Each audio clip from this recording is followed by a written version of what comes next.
ప్రపంచం మొత్తం కూడా విద్వేషాలతో రగిలిపోతుంది.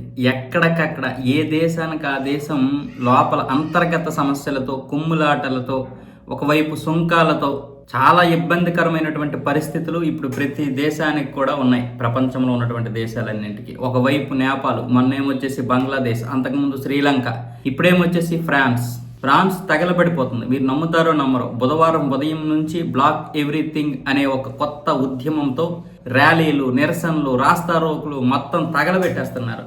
ప్రభుత్వ బస్సుల్ని, ప్రైవేట్ బస్సులు కూడా తగలబెట్టేస్తున్నారు అక్కడ ఉద్యమకారులు.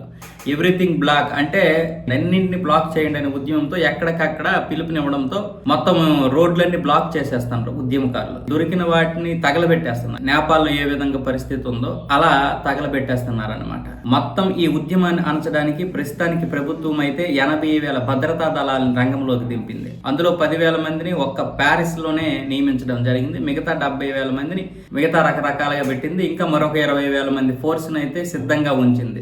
అయినా సరే ఇంకా అక్కడ పరిస్థితి దారిలోకి రాలేదు. ఇంకా మెక్రాన్ మీద నిరసనలు వస్తున్నాయి. మొన్ననే ప్రధానమంత్రి విశ్వాస పరీక్షలు ఓడిపోయాడు. ఇప్పుడు మళ్ళీ కొత్తగా ఇంకొక ప్రధానమంత్రిని నియమించాల్సి వచ్చింది. ఇది 5వ మెక్రాన్ 5వ ప్రధానమంత్రిని నియమించాడంటే అక్కడ రాజకీయ సంక్షోభం ఎలాంటి పరిస్థితుల్లో ఉందో మీరే చూడండి.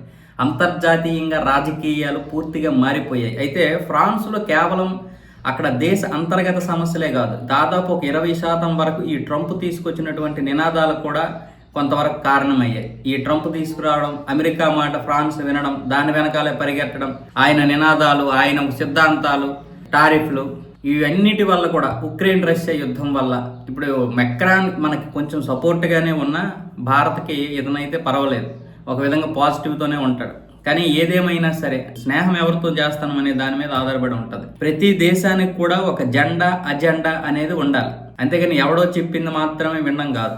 ఎవరితోటైనా మనం జట్టు కట్టవచ్చు, కానీ అజెండా రెండూ ముఖ్యమే. ఆ రెండూ ఉండాలి. ఆ రెండూ బహుశా ఇప్పుడు ఫ్రాన్స్ కి కొరవడుతూ వస్తున్నట్లు తెలుస్తుంది. ఇప్పుడు రాజకీయ సంక్షోభంలో ఆ దేశం కూడా తగలబడిపోతుంది.